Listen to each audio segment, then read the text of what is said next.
Dobry wieczór, good afternoon, good evening, good afternoon for Washington, D.C., and good evening for Prague, Ostrava, Katowice, and any Central European time. We are here. I would like to welcome you for our talk number 61 and Meltingpotu Forum from Czech Republic. We are hosting a very, very special guest tonight, who is right now based in Washington, D.C., however, is a global citizen. And I hope that he will tell us a bit more about his experience from the world and in his own country. So, Mr. Daryl Davis, I already have goosebumps when I even introduce your name, because after all these talks that we had before about crisis of authorities, about crisis of role models right now, ladies and gentlemen, here is the real hero, the role model of modern times, Mr. Daryl Davis, who has done so much in arts, in culture, in civil rights movement that I couldn't even describe in my own words. Daryl, welcome. Thank you, Martina. It's a pleasure to be here with you. Thank you. I'm really thrilled. I'm very happy. I'm very excited also to have this talk right now. And I would like to start from something very chronologically normal. So I would like to ask you about your childhood, because you saw the whole world when you were already a small boy. As a son of diplomats, you traveled all around the place. You were in very exotic places as well. So did it all start just then when you were a small child, or how come? How come that you became Daryl Davis?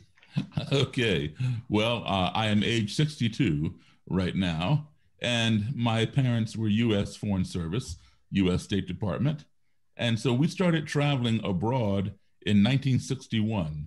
I was age 3 at the time, and as you know, you get assigned to a country for 2 years, and then you return back home here to the United States. You're here for a little while, maybe part of the summer, and then you go back overseas again for 2 years. So back and forth, back and forth.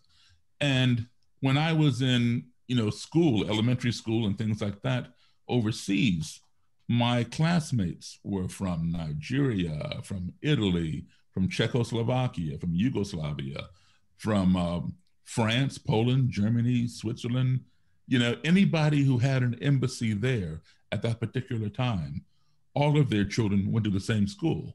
So to me, that was the norm. That's the first thing I saw. Even though some of us may not have spoken the same language, or perhaps we did not look alike or whatever, we all were friends. We all got along, we played together, we worked together, we had sleepovers, all this kind of stuff. And when I would come back home here to my own country, I would either be in an all-Black school or an all-white school, meaning the still segregated or the newly integrated. And the newly integrated, it only had Black kids and white kids. There was not a lot of other diversity like I had overseas. Overseas, it was like a United Nations of little children. Back here, it was just Black and white. So, if you think about television, you remember, you first started out with Black and white TV and then you went to color, right? Well, for me, it was the opposite. I started out with color and I came back home to Black and white. So I was not accustomed to the lack of diversity. And on one occasion when we came back, it was 10 years later, 1968, and I was age 10. And I was one of 2 Black children in my school.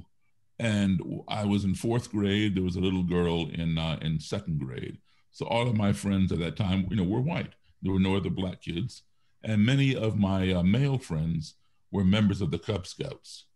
And they invited me to join. I joined the Cub Scouts. I participated in a parade. I was the only Black person in this parade, only Black person anywhere in the spectators. And everybody was happy. Everybody was cheering us and waving flags. And we got to one point where I began getting hit with bottles and soda pop cans and small rocks and things like this. And I saw, 4 or 5 people over here to my right who were throwing things. And being naive and never having had this kind of experience before, I assumed that these people over here did not like the Scouts. because I did not realize I'm the only scout getting hit until my scout leaders came running and they covered me with their bodies. So I'm like, well, why are they hitting me? I didn't do anything. Why? And all they would say is, shh, move along, hurry up, it'll be okay, just move along. And so they never answered my question. And when I got home, my mother and father, who were not present at the parade, they were asking me, how did I fall down and get all scraped up? And they're putting Band-Aids on me. And I told them I did not fall down. I told them exactly what had happened. So they sat me down. And for the first time in my life, they explained to me what was racism. And believe it or not, I never heard the word racism ever before. It was not part of my world. And so I had no idea what they were talking about. And it made no sense to me because my 10-year-old brain could not wrap itself around the idea that someone, these people over here, someone who had never seen me, had never spoken to me, would want to hurt me for no other reason than this, the color of my skin. It made no sense. So why are my parents lying to me? People do not behave like that. And, they assured me, this is true. Not all people like that, but there are some people who just do not like you as soon as they see you. And I could not understand that because, like I said, I'd been around people from all over the world and we all got along. People who looked exactly like those people. And so I did not believe my parents. Well, within 2 months, that same year, 1968, on April the 4th, Martin Luther King was assassinated. And every major city in this country where I am right now, the United States, burned to the ground, just like you saw a few months ago when George Floyd was murdered. Every city burned to the ground. And so now I'm realizing that my parents had told me the truth. There is this thing called racism. And now I accept its existence, but I did not understand why. Why are people racist? And so I formed a question in my mind at this age. The question was, how can you hate me when you don't even know me? So now, from age 10 to now, for 52 years, I have been looking for the answer to that question. So now, who better to ask that question of than someone who would join an organization that has over 100-year history of practicing hating people who do not look like them and who do not believe as they believe. So I began seeking out members of the Ku Klux Klan and various other white supremacists to say, look, just explain to me, how can you hate somebody when you don't know them? That's how it started. And Daryl, may I ask, because there's the story about, like going back, right, to something, going back to the States. So was it this turning point when you came back to America? Do you, like, hypothetically, do you think that if you stayed abroad, if you stay in another country, in France, for instance, Italy, New Zealand, would you experience it differently than being in the US? Maybe it's a difficult question. Of course, it's a lot of theoretical points, but did you have any regret when you were a child that, well, we came back here and this is where I experienced that? Maybe this is like a deep question, but... No, it made me very curious and somewhat ashamed of my country because this is where I'm from. This is my home, all right? And I could not understand how people who look like the people here in my country would want to hurt me, here in my own country, but not overseas, not in France, not in Germany, not in Italy. And what I came to realize is, as a child, I traveled a lot, and unfortunately, most Americans do not travel that much. Only about 50% of us, maybe a little bit less than 50% of us even have passports. Europeans, they travel all the time. They go everywhere, they see a lot of things. We don't really do that.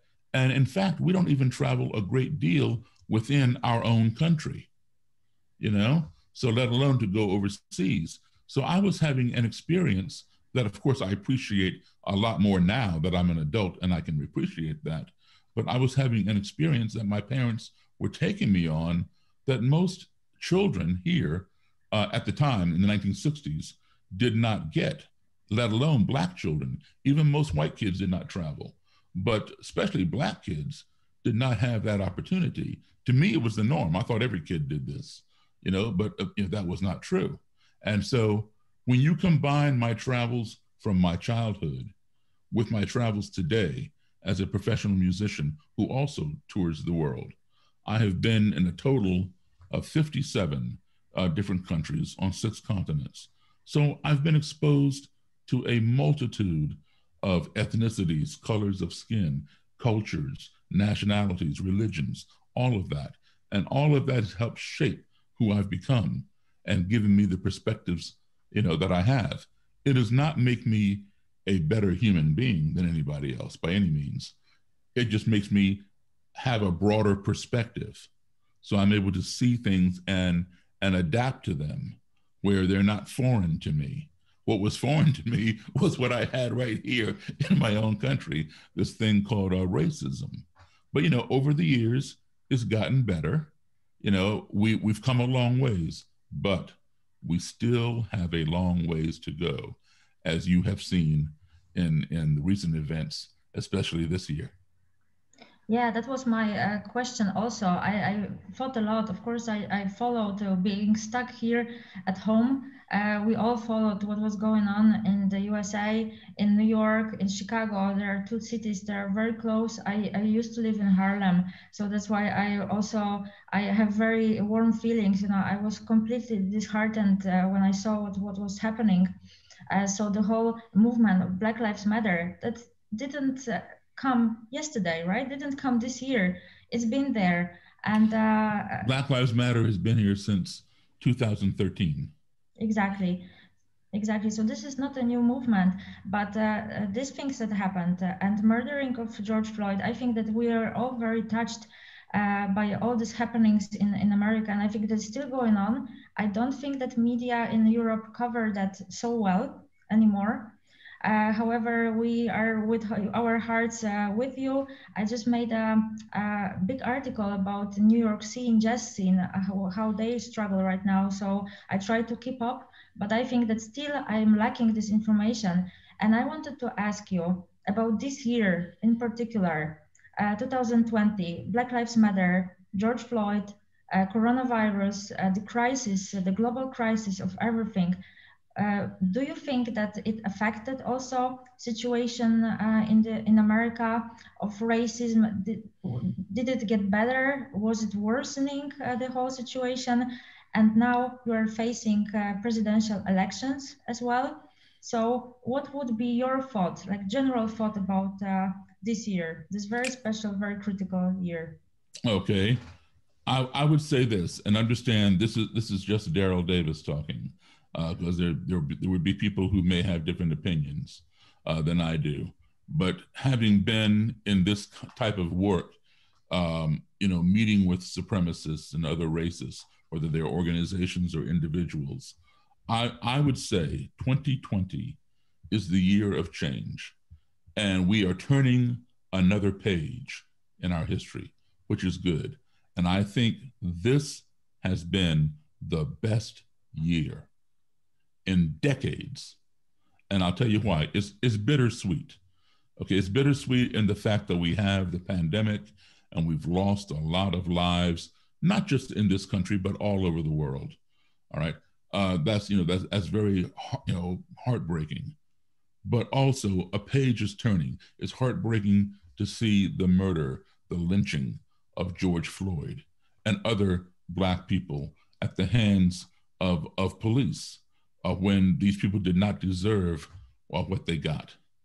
But we're also seeing the largest to date collective voice come together to protest what's going on.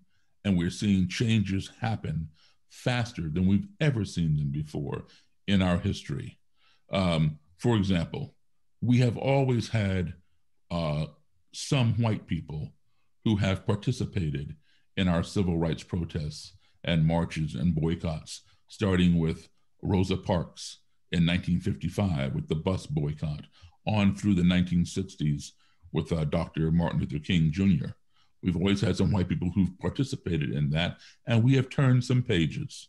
But now we are seeing a mass of white people participating in this. Some of it is because of the coronavirus, because they can't go to work. We're on lockdown. They got to stay home. Their jobs are closed. So they stay home, they watch TV, and they see the murder unfold in front of them on their TV screen. And they're like, oh my goodness, I don't believe this. This is what they've been talking about for years and years. I've got to do something. And despite the fact that there is a pandemic going on out in the streets, these people are so convinced they must do something to make justice. They come out in the middle of a pandemic and march for justice. This collective voice of white people and Black people, larger than we've ever seen before, all over the country and now around the world. This is what's making change. Because in the past, when the powers that be had the powers that had the power to change things, when they see mostly Black people, they're like this. They don't want to hear what we have to say. They shut us down. But now they're seeing more people who look like them. And so they're pulling out their earplugs, or else putting in their hearing aids, and they're listening, and they're making those changes a lot faster. We have what's called a ripple effect. So with the ripple effect, the protests in the wake of George Floyd were aimed predominantly at our police department, our police culture around the country. But the ripple is that NASCAR, for example, the car racing organization, they removed the Confederate flag. There's been legislation to take down Confederate statues. Police officers who have committed crimes like this are being charged a lot faster. They're being terminated a lot faster.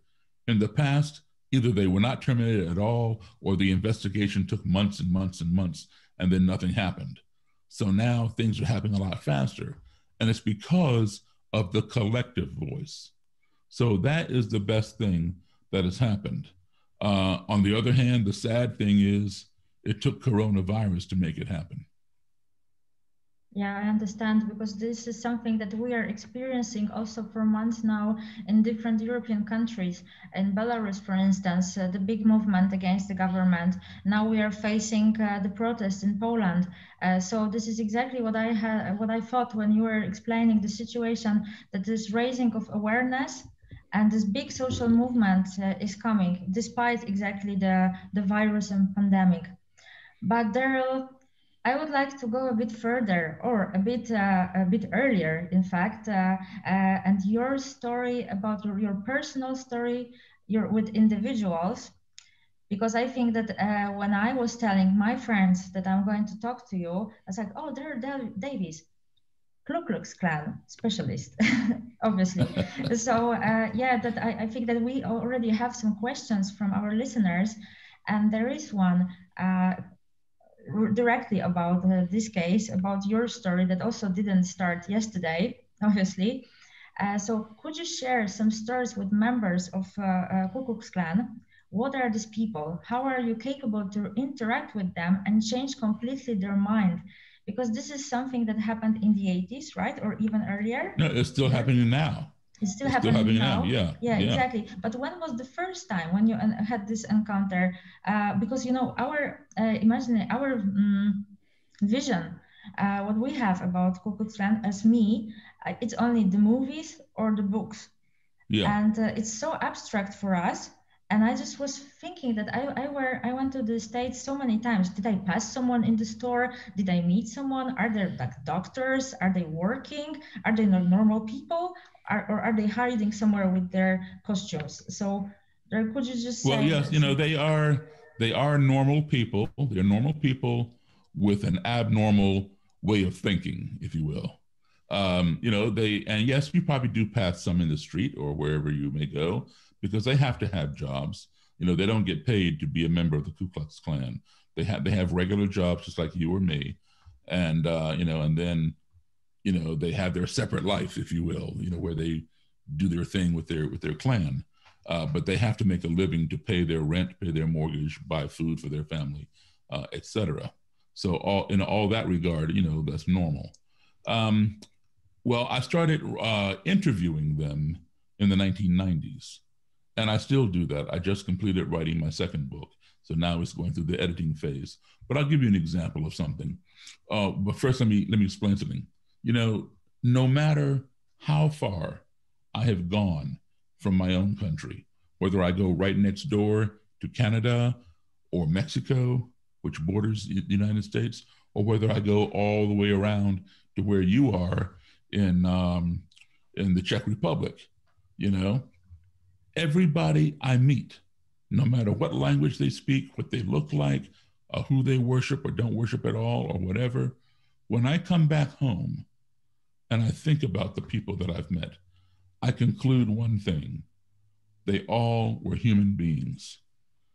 And as such, each one of them, no matter how different they may be from me, they still want the same basic 5 things that all human beings want. They want to be loved. They want to be respected. They want to be heard. They want to be treated fairly. And they want the same thing for their families as I want for my family. So if we keep those things in mind, no matter where we go or how different somebody may be, if we apply those same 5 values to them as a human being, there's a better chance we can navigate with them. And so I just view the Klan or white supremacists the same way. They want the same things for their families I want for mine. You know, they want to be loved, they want to be heard, they want to be respected, they want to be treated fairly, etc. So I apply those things, and that is what allows me to sit down and be able to have a conversation. You don't let your emotions get in front of you and be an obstacle. All right. So when I was, I'll give you an example of something. I interviewed this Klansman to ask, he was a leader, to ask him, you know, how can you hate me when you don't even know me? And he's telling me, well, that Black people are criminals. You know, we're more prone to crime than white people. And he sees the evidence of that because there are more Black people in prison than white people. Now, that is true, but it's a half-truth, because he is not considering that in this country, there is an imbalance in our judicial system that puts more Black people in prison. It even puts a lot of poor white people in prison. You know, if you don't have the money to afford adequate legal representation, that's probably where you will be, okay? Also, he tells me that, that Black people are very lazy. We do not want to work. We prefer to be on the government welfare system and get everything for free. And then he tells me that Black people have a smaller brain than white people. That's how we're born. White people have a larger brain. So the larger the brain, the more capacity for intelligence. Now, I'm just sitting here 2 feet, you know, from him, less than a meter from him, and I'm listening to this. Now, normally, you know, when somebody is telling you things like that, the recipient is going to push back. It might get loud. It may even come to physical contact, because this is, you know, very offensive, very insulting. But I'm not attacking him. I'm just sitting back, letting him talk and listening to him. So now that is throwing him off his game, because when he first sees me, I am the enemy. And so his wall goes up. He's going to radiate hate and offend. I'm just sitting back taking it. He's not used to that. He's used to pushback. So because I'm showing him the respect, I'm allowing him to be heard, I'm treating him fairly, his wall is coming down, all right, that mental wall. Now, understand something. I'm not respecting what he is saying. I am simply respecting his right to say it, okay? I'm not gonna let my emotions get in between us. So when he finishes exhausting all his insults and all his offense to me, his wall is down. And now he feels compelled to reciprocate. I gave him the opportunity to speak and respected that. Now it's my turn. So now I could attack him verbally, and I would be well within my rights to do so. I could say, no, you are the one who is hanging Black men from the trees by the neck and bombing the Black churches and dragging them behind the cars and all this kind of stuff. And that is true. I could attack him like that.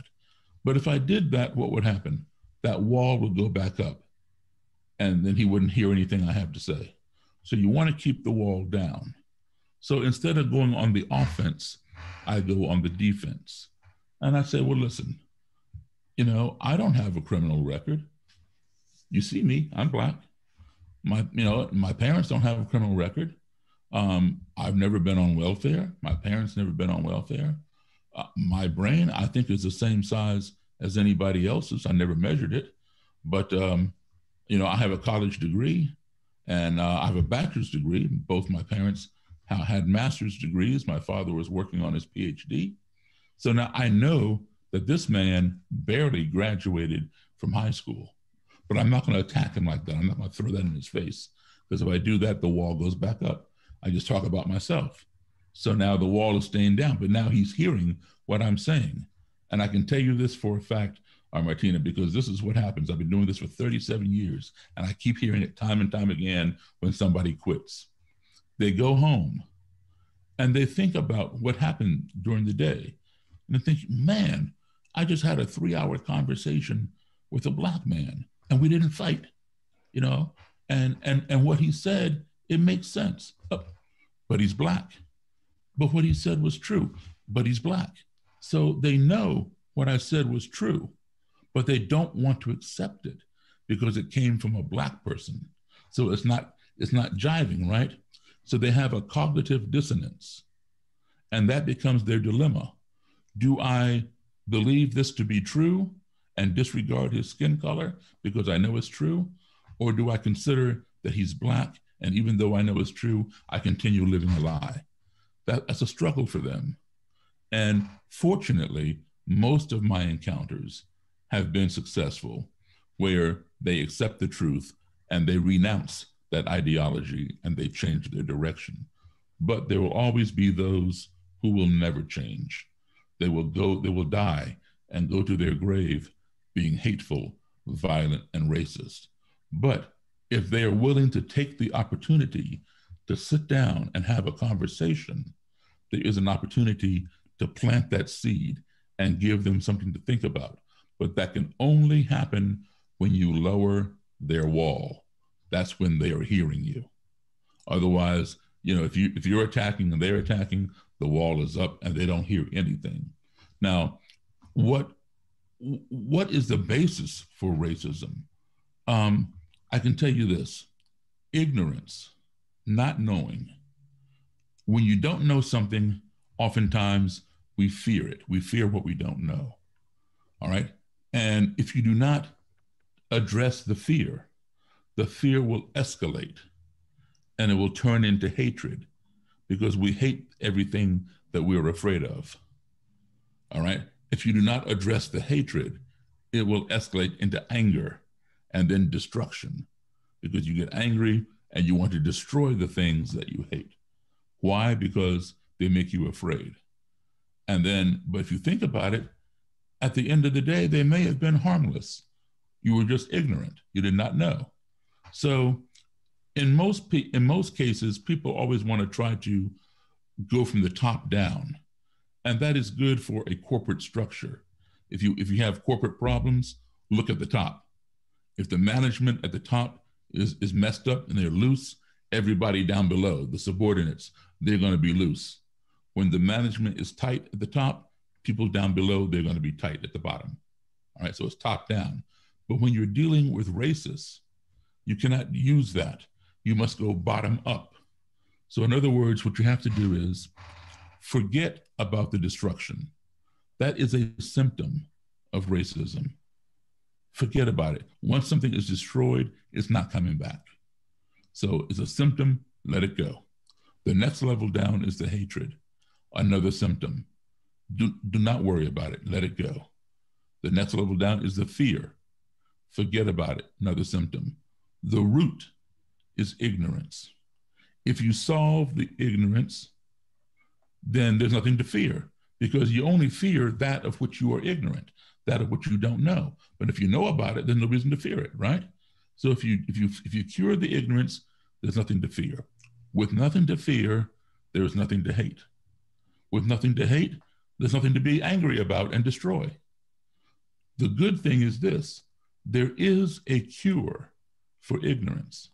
The cure for ignorance is education. And that is what we need to focus on. Focus on more education, more exposure to things that people don't know about, to alleviate that ignorance. That is where we need to concentrate. We concentrate too much on the symptoms. That's like if you have cancer in your bone, you can't put a Band-Aid on top. You got to go down to the bone, you know? So that's what we have to focus on. And we spend I can't speak to the Czech Republic, but I can speak to here, and perhaps you may have some of the same problems there. But over here, we spend too much time talking about the other person, or talking at the other person, or talking past the other person. It would be a lot better if we just sat down and spent more time talking with the other person. And that's how education evolves, because they learn something about you that they never knew, and you learn something about them that you didn't know. So it's a win-win situation, because when you first start off, you may be this far apart, right? The more you talk, even for 5 minutes, you will find something in common, and the whole becomes smaller, the distance. You talk some more, you find more in common, it becomes smaller. When you get here, you have created, you've gone from adversary to relationship. You keep on talking, now you're heading towards friendship. And by this time, you have found so much in common and very little in contrast. And the trivial things you have in contrast, like skin color, or whether you go to a church, a synagogue, a mosque, or a temple, it matters less and less. So this is why dialogue is very important. A missed opportunity for dialogue is a missed opportunity for conflict resolution. Yeah, so you addressed very important things, that not only education about knowledge about the world, right, and data collection, but education also about yourself, being able to be open for another person. Education also about your feelings and naming them, right? If you are aware, if you can name that, if you are on that level that you can tackle with your own demons and your own feelings, then it's already, you are ready to get some help, you are ready to be open for discussion. So these are all these levels of education, not only about knowledge about the world, right? And not only about some kind of pure data about some factual knowledge. But I'm overwhelmed, you know. I've been listening to you, and I just had also so many thoughts that I wonder, this is like my question that came up right now, that do you think that also this frustration or fear or hate in the upper level, it came really of lacking one of these 5 elements? Not to be heard, not to be loved, that the people who are missing something, they are more tend to hate or fear or have these negative feelings? Absolutely, because they've not taken the time to expose themselves to other people, even within their own country. You know, and today we have so many tools that people don't necessarily have to travel somewhere. I'm not discouraging travel. I encourage travel, because that's all I know. But we have, but when I was a kid, we didn't have the internet, right? Today, people can travel through the internet. They can sit in their house and travel all around the world through the internet. So there's really no excuse not to. They Google everything else on the internet. So why not Google customs and different traditions and things like that? And we can educate ourselves. We can see many different things, all with these tools that we have. But unfortunately, too many people do not take advantage of that. So that that is one fault that that we have, that we need to use technology for the better. And of course, it can be a double-edged sword. It can be bittersweet unless you use it. It's like fire. I can take fire and I can come to your house and I can heat your house if you're cold, or I can take fire and I come to your house and burn your house down. So it depends upon how we use it. Yes, exactly. So this is a great lesson, great message to all of us. I think that right now, in this very also difficult moment, we have the second wave in many countries. We are all frustrated. We are also searching for some kind of, or facing some kind of invisible enemy. So not to get taken by that, right? And not to get steered by this negative emotions. But Daryl, I have a lot of questions here from our listeners. And in between, I would like to thank the US Embassy in Prague that helped us organizing this beautiful event, help us get in touch with Daryl. And I have some more questions about, well, where shall I start? It's like very popular right now. So I see all these comments. Oh yeah, there is very interesting comment that some people are saying that Black Lives Matter movement is not only about racism and problems related, but it's also about social disbalance between poor and rich people, and maybe about disbalance among US cities. That is quite interesting. And the listener is asking about your opinion. Could you tell us more about social tensions in US during these days? Well, partly we talked about that, but is it really about some clashes between some regions or cities, West and East Coast or Midwest? Are there some differences that appeared even now, even stronger? You're talking about in terms of Black Lives Matter or in general?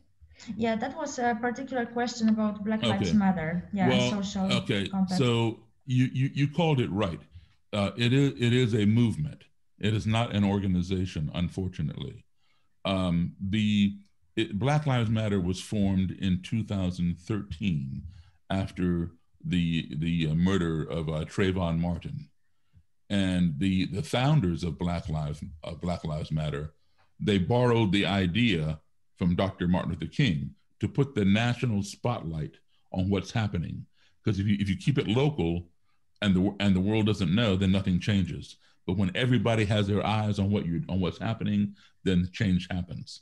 So they took that idea, which was a great idea, to put the national spotlight on what was happening to Black men who were having encounters with the police, whether they were innocent or guilty. In too many cases, Black men went to their grave, where white men in the same situation, they either went home or they went to jail, but they didn't lose their life. Okay, so that's what Black Lives Matter wanted everybody to see, so that things could change. However, they intentionally did not centralize this movement, this idea. They did not trademark the name. They didn't want to. I think they had no idea how big this thing was going to become. And in my personal opinion, while the idea was great to create this, I think it was a big mistake not to centralize it and organize it. Because right now you got about 80 to 90 different factions, and not even chapters. Chapters all belong to the same thing, but factions of BLM all over the country. Some of these groups are very aggressive. They do a lot of negative things.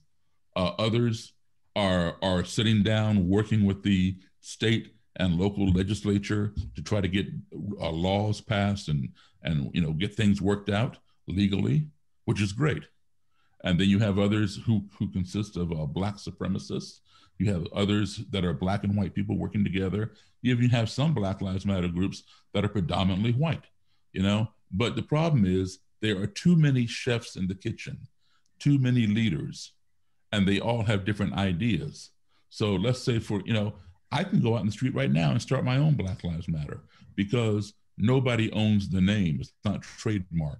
So anybody, you can start one if you want, all right? But the problem is let's say if you have a chapter of Black Lives Matter and you're sitting down with the local authorities trying to get something passed, et cetera, and working together to get a bill passed. And meanwhile, I'm over here tearing things down and spraying graffiti all over the place. The press is going to cover it, but they're not going to say the Washington D.C. chapter of Black Lives Matter, you know, and the Czech and the Prague chapter of Black Lives Matter. Just to say Black Lives Matter. So whatever I do affects you, and that should not be. We should all be on the same page. When you have a centralized organization, let's say the Boy Scouts of America or the Red Cross, you know, you have headquarters, one president, and the policy is created here and it's disseminated to all the chapters around the country. So everybody is on the same page because there is strength in unity, but there's no strength in division. And, you know, like I said before, you know, if you put three chefs in the kitchen and you tell them to make the same recipe, it's not going to work. You know, you need one head chef and the others just cooks, you know? So that's the problem that I have with Black Lives Matter. They need it to be centralized because right now there's just too much division, too many different leaders with different ideas. Yeah, so I see. I think that we are also not aware of that because it's indeed that if you have 3 different chefs, and still different ingredients even, because you said that there are different, 90 fractions, it's so many, and the different groups with different priorities, agendas with also different community inside. So that might be really different. And I just checked, there's another question, very interesting. Why is there racism in such a multicultural country as the USA? Is it a question of history or strongly nationalist sentiments? It's both. Understand that the United States at one time owned people as property, not as human beings. You know, we were considered 3/5 of a human being. We were property. We were bought and sold. Families were stripped from each other and sold to different families, okay, to work as slaves. So, you know, so now they're being told they have to accept their property as their equals. They won't do that. A lot of people won't do that. Okay, slavery officially ended in 1865 at the end of our Civil War, but it did not really end. It simply mutated. It mutated from slavery into segregation and Jim Crow laws, where you and I could not sit together in the restaurant. I couldn't even come into the restaurant. I had to go find some Black restaurant if I wanted to eat. If you and I were able to go to the movies and they allowed Black people in the movie theater, I had to sit in the Black section. You had to sit in the white section. We could not sit together because the movie theater was segregated. You had your own white bathroom. I had my own bathroom for, not because you're a female and I'm a male, talking about we had white bathrooms and we had what were called colored bathrooms for Black people. We had separate water fountains. I had to drink from this water fountain. You had to drink from that water fountain. So that's just a mutation of slavery. So that was called segregation and Jim Crow. So then laws were passed to get rid of that, called desegregation and integration. But still, it mutated again. Okay, so now we can drink from the same water fountain, but I'm not going to hire you to work in my company or work on my job. So then, you know, so that's another mutation. So then laws were passed again that you have to hire people. You cannot discriminate in employment. Okay, so now they hire you, but they don't promote you. You know, the only job you have is sweeping the floor and cleaning the toilets. So another mutation. So it keeps mutating. And now what is called is systemic racism or institutionalized racism. You know, you don't always see it, but it's built into the system that keeps a certain group of people down. So it's another mutation that evolved out of slavery. And this is what we're trying to fight, not just individual racism, which has to be done, but also the system that puts that in place and keeps it in place. That's why you're seeing so much of these Confederate monuments coming down, or the desire to take them down, and people fighting to keep them up, because that's their last stronghold, to say, no, we are superior.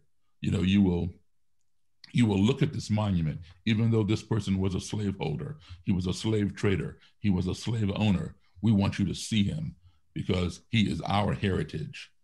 And we're like, no, you know, that is a bygone era. He needs to go. Yeah, so this discussion or this struggle is on very different levels, right? You mentioned before a situation in prisons, and I keep on having in mind now the documentary by Ava DuVernay about also in prison, like the system of prisons, jail system, as also some kind of returning of the slavery. And I was shocked when I watched this documentary. I'm a big fan of the director. Mm-hmm. And I follow her. I really keep fingers crossed.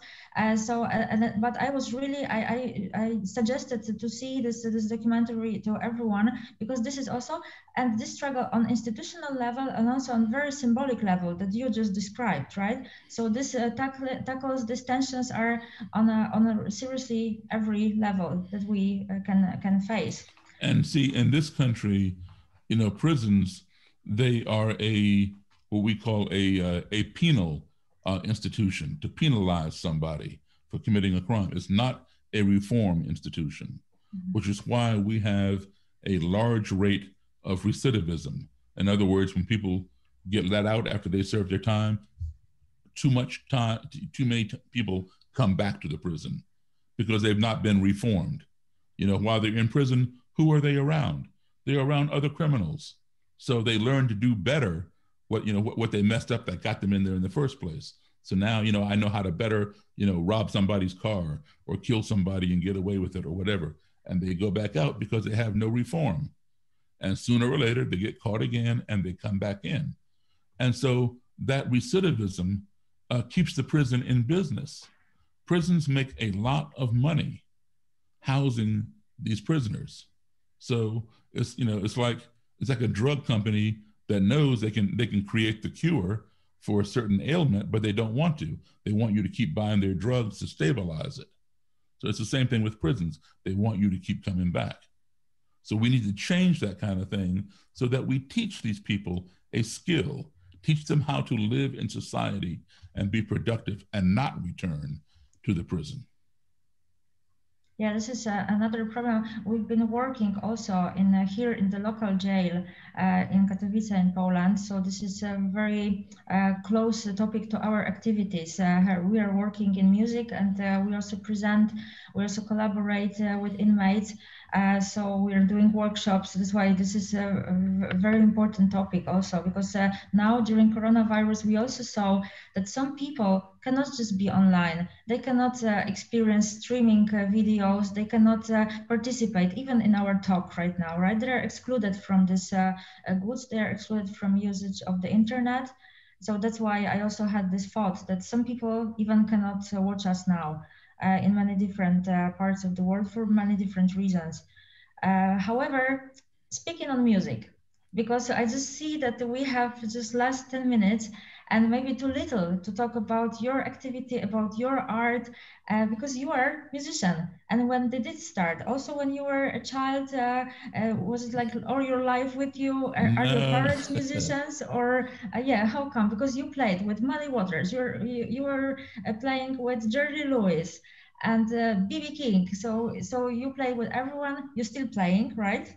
Absolutely. You tour. I mean, now, okay. Not in lockdown, but yes. Yeah, not necessarily this year. But could you please say, and you are a blues musician, you are a jazz musician, the genres that mean I play whatever genre they pay me to play. Yeah. I have my degree in music. My degree is in jazz, but I play a lot of rock and roll. I play a lot of blues, country, big band, swing, jazz, whatever. But no, I did not start out as a child. I was very late in getting into music. I was 17 years old when I decided, when I go to college the following year after I graduate high school, that I'm going to be a musician. So I did not play as a kid. I had to work very, very hard and spend many, many more hours to try to learn all the things that were required of me to be able to be accepted into college the next year so I could major in music. I have been very, very fortunate to have had the time to invest in that, but even more fortunate to have had fellow students, both in high school and in college, who were very generous with their time and would say, Daryl, you're messing up. This is how you should do it. Watch this. And they'd show me different things and I'd learn, because I did not have the benefit of lessons as a child, growing up. So when I came to college, it was very competitive, because everybody there, they had a lot more experience than I did, but they were very cooperative, where they would show me how I could do things, the shortcut way or whatever. And I learned, it helped me learn a lot quicker. So I've been very fortunate that way. I've also been very fortunate to have met many of the people that I idolized. Like you said, you idolize, the filmmaker who made Selma and this other movie about the prisons, Ava DuVernay. So, I idolized Chuck Berry, Elvis Presley, B.B. King, Jerry Lee Lewis, Little Richard, people like that. I met all those people. I played with Chuck Berry for 32 years. He is the man who invented rock and roll. Without Chuck Berry, you would not have Elvis Presley. You would not have Elton John, the Rolling Stones, the Beatles, Led Zeppelin, any of these, anybody who plays rock music, all of their DNA, it goes back to Chuck Berry and Johnny B. Good and all that kind of thing. So I was very fortunate to have been able to work with him and learn so much from him, and then take that and apply it in my own life, in my own band. And that was what has helped make me successful as a musician. But trust me, I would much, much rather be on stage playing rock and roll and boogie woogie and seeing people dance to my music than be at a KKK rally watching them put a big cross on fire and parade around, shout white power, all that kind of stuff. I'd much rather be playing music. But I realize that these other situations have to be addressed, because anybody's country, anybody's society can only become one of two things. One, it can become that which we sit back and let it become, or it can become two, which we stand up and make it become. So we all must ask ourselves the question, do I want to sit back and see what my country becomes, or do I want to stand up and make my country become what I want to see? So I've chosen number two, but I'm doing it parallel with my music career. Yeah, this is wonderful. This is beautiful, because also you communicate through your art with other people, not only with Ku Klux member. And I wish that we could get back to this status quo before the pandemic, that then I could see you live during the show, after the show, then we could go to the restaurant, to the same place, that we could go to the movie, that we could just drink from the same fountain and just to enjoy. Yeah, I hope that this state of pandemic will finish soon, so that we can really see you live touring all around the world. Of course, there is a lot of discussion now about wise touring and wise arranging. Now also the concern about earth and ecology in touring is very important. But last week I watched a documentary about Apollo Theater in my beloved Harlem, and there was one sentence that when I heard, I also thought about you and I wrote it down. I'm going to read it now because it's short, but I didn't want to make any mistake. So they made us into a race, but we made ourselves into a people. And that was something, when I heard, it was just like the closing credits of the staff, of the crew, of the foundation that runs Apollo Theater. And I also thought about you. What would be your message to people who are now stranded in their homes, facing the second lockdown, to the musicians, but not only, to white people, to Black people, how to survive? Because I also thought that, do you have any special training, just how to be so sympathetic, how to listen, how to be so patient and not to get distracted by some comments? So is there any hint that you could give us just to how to stay calm? You know, yes. I think that my childhood played a large role in who I am today, and my parents, because perhaps had my parents not taken me around the world at such an early age and exposed me to all kinds of different cultures and religions and people, would I be doing this kind of work today? Probably not. I'd probably stay as far away from the KKK, Ku Klux Klan as I can. But because I've seen so many different cultures, I just consider them to be another culture.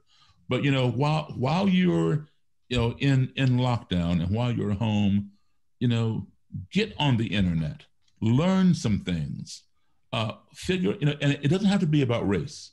There are many different hot topics, that you want to be a part of. It could be abortion, it could be nuclear weapons, global warming, the war in the Middle East. In our case over here in our country, the election next week. These are all hot topics. And so you're on one side, somebody else is on the other side. Learn as much as you can while you now have the time in your home. Get on the internet, learn about the other position, all right?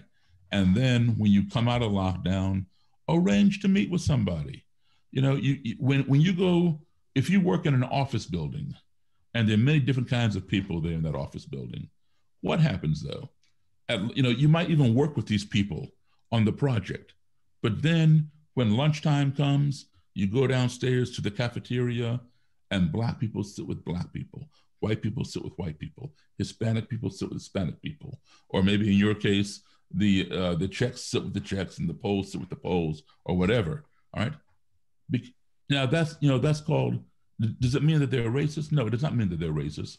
People tend to self-segregate because they feel more comfortable with somebody who speaks their language or shares their culture or whatever. But maybe once, twice a week, walk across the cafeteria and sit with somebody else and just have a conversation, because you have a lot to teach and you also have a lot to learn. And this is how it's done. And then you find out, you know what? We think alike. Why are we so divided? And you answered the question in that sentence that you wrote down. They made us a race, but we made ourselves a people. Don't let society divide you. Don't let them poison your mind. Get out there and explore for yourself. Learn about somebody different and their position. You don't have to agree, but at least learn about it, and then walk across the cafeteria once, twice a week and sit with somebody other than your regular friends. That's a beautiful message. I think that is very useful for all of us. So let's educate ourselves, let's mix, let's be with other people, let's discuss and be open. And I think that this is the most beautiful message that we can hear. And luckily, this interview, this discussion will stay online, because I could hear it like 10 times in a row right now. It's beautiful and it's very inspiring. It's very heartwarming. So Daryl, thank you very much. Thank you, Martina. I would just mention that that was our discussion number 61 during Meltingpotu Forum. Thanks again to the US Embassy in Prague. Thank you, the whole team of Meltingpotu. And my name is Martyna Markowska. I'm happy to be with you. And big heart to Daryl Davis. Bye. Bye. Bye-bye.